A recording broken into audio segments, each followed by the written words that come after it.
Welcome to BILT Essentials, presented by Dr. Amber Healer from Collin College, the Executive Director of the National Convergence Technology Center. These break time videos are sponsored by the CCTA, the Center's Collaborative for Technical Assistance, an NSF ATE-funded grant. CCTA's original purpose was to respond to a request from the Department of Labor, DOL, to the NSF to have ATE centers provide technical assistance services to DOL TACT grantees. And now that TACT grants are over, we are focusing strictly on helping NSF grantees and proposal writers. Our deliverables are to provide technical assistance webinars, workshops, and best practice documents. Thank you, Christina.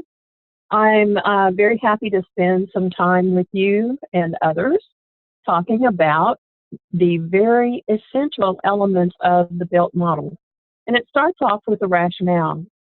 There are different numbers depending on where you do your research, but one example is that 96% of us, the college and university chief academic officers, say that we are confident that our institution is preparing people for the workforce. However, only 11% of the business leaders strongly agree.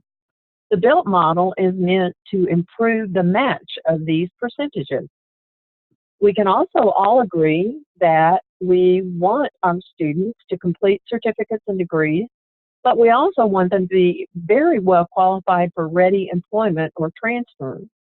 And employers, we would like them to be highly engaged and want to hire our students. When there's a mismatch, that's a bit of a problem because our students don't necessarily have the skills they want. Implementing the business and industry leadership team model helps to meet both goals, and it's proven effective. Now, where did this BILT come from? Well, it was born out of necessity. I was hired as dean at Collin College to grow the information technology and engineering technology enrollments just after 9/11 in 2001 and just before the dot-com bust. And during the dot-com bust, 70 to 100,000 workers were laid off in the North Texas region, similar to across the nation. Our enrollment declined and continued to decline precipitously, so my dilemma was, how do we grow enrollment in a climate where people were not too interested in going into these professions? My choice could be give up and wait out the downturn, but if I'd done that, then we would have downsized our programs, and also I would have had to lay off about half my faculty. And we'd put a lot of effort into those faculty, getting them certified in the various IT disciplines and having them be able to teach the very latest information in emerging technologies in the engineering technologies. The other thing we could have done is try to keep recruiting students as usual, and that wouldn't work because when somebody is considering a career and they have either relatives or neighbors or close friends who are in that career and getting laid off, that's not a very good endorsement for those students to want to go into the career. My third choice was to plan for the future with strong employer involvement. There were also a few other contributing factors. Collin College had a small National Science Foundation project grant and had a good reputation with the NSF program officers. And at least half the community and technical colleges in the nation were facing similar issues that we were facing in terms of precipitous drop in enrollment. And so they needed transformative steps just like we did. And my previous experience, having been in IT for many, many years, is that when IT goes down, the industries do come back, but they come back with requirements for different skills. And in education, we typically have to scramble to respond to the changing curricular needs. And that would have been a really big problem if we had just waited it out. Instead of waiting it out, though, we did something else. We worked with our regional business and industry to predict, through their crystal ball, the technical skills that would be needed when the downturn reversed and hiring began again. We worked with our colleges regionally and eventually nationally to address the predictions that the employers came up with and to create curriculum to meet those needs in advance of the need for those employees. And it worked. We started with a call to action with community colleges and major universities in the region. We had face-to-face meetings discussing our common enrollment decline and our call to action. We also had a call to action with over a dozen business leaders in the region. I did cold calls, actually, asking them to come and talk about the future. I did not ask them for money. Those focus groups met and discussed what their commitment might be to designing the future. Simultaneously, I also talked with our National Science Foundation program officers and learned that the program officers often see the Business Advisory Council as rubber stamp organizations that typically just approve whatever the faculty want to teach without regard for what the businesses want to hire. So it was suggested to me that we consider a different approach for what we were doing, because I assured the program officer that our business team would in fact be helping us design the future. So we came up with the acronym BILT, Business and Industry Leadership Team, and we put them in a co-leadership role for our grant. The regional center was proposed, and it was funded for the good of Collin College, but also for the good of the entire North Texas region and the nation. Our examples are an example for you. The National CTC BILT now leads 73, actually over 73 colleges nationally. And these colleges have their own local or regional BILTs leading their programs, but the work of the CTC BILT transfers down to their programs. And what they have to do then is validate it or change what is regionally appropriate based on what the national BILT has created. And all program work for the colleges depends on the foundational knowledge that comes from the businesses. And if you're looking to install this feature at your campus, I highly suggest you have some kind of name that is different from advisory to distinguish that the employers actually do lead the work. This approach benefits students, faculty, and BILT members alike. The students are top of the list for the BILT members to employ for both actual full-time positions and also for internships. It's also appropriate that the BILT want to mentor those students because they want those students to be better qualified and ready to be hired as soon as they're through. And then the BILT members also help with workshops. They may help with student workshops on interview skills, resume writing, updates in the life, etc. And they may even provide trainers for your faculty who need updating in their skills. The faculty also have the assurance that they're teaching what the businesses want.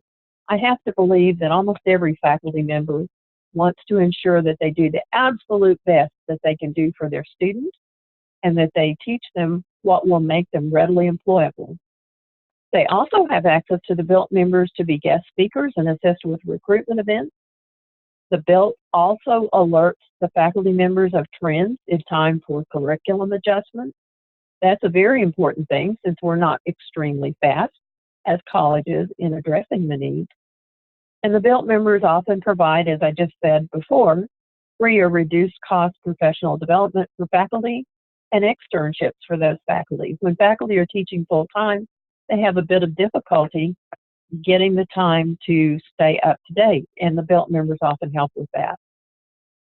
BILT members also benefit. Their pipeline of workforce-ready job candidates is definitely widened, and that's a big deal since there are millions of unfilled IT jobs because there aren't enough qualified job candidates to fill them. They also have the opportunity to develop professional relationships with other BILT members and with the college. That's sometimes really, really important for the smaller businesses that are wanting to work with the larger businesses to further their own careers. They get a chance to give back, and they know that their time is valued, because the other piece of this is after the meeting, we are sure to give the BILT members feedback on what we've done with the information that they've provided. Now, there are full webinars about how to do every aspect of the BILT that are available. We're going to give you a link to that at the end of this webinar. However, please know that it is very, very important that the BILT members meet with you frequently. These are the essential elements that absolutely have to be there, uh, however you decide to implement the process.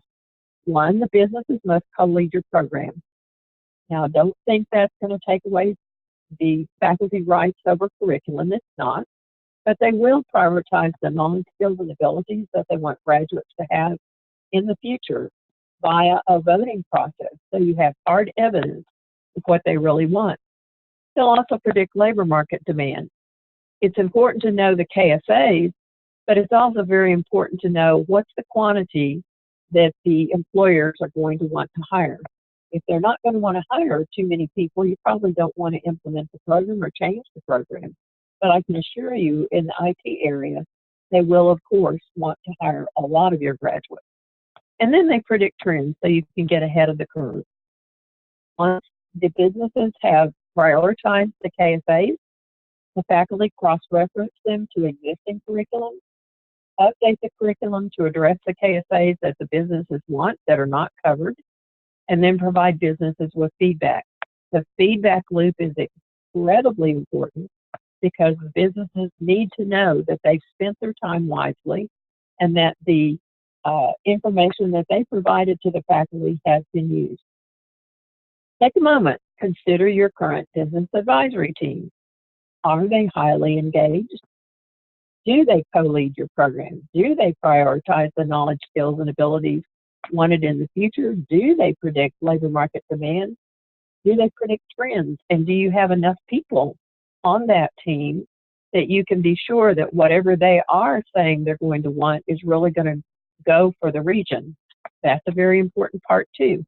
And we will also have another break time video that will talk about how to go about effectively recruiting the right people for your BILT team.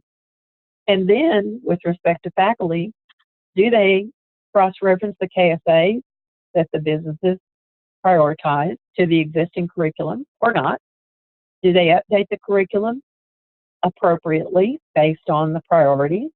And do they provide feedback to the businesses regarding implementation? That's up to you to answer these questions, but I will bet that you can answer yes to this last question that says, can these activities and relationships be improved? I suspect they almost always can be, and when they can be, that creates benefit for students, for the BILT members, and for the faculty. Here's some information for you. The BILT resources from the National Convergence Technology Center are at http://connectedtech.org. There's also a BILT Basics webinar that is very, very detailed, much more than what we've just done. There's also a very detailed BILT toolkit that gives all aspects of how to pull off a BILT and create one and implement it. And then there are webinars on employer engagement and other related topics that are available via the Center's Collaborative for Technical Assistance. And you will need to email me for the location for these pieces of information because, in fact, the location is changing very soon. Thank you very much for attending our webinar, and I hope you have learned something that you didn't know before. Thank you. Bye.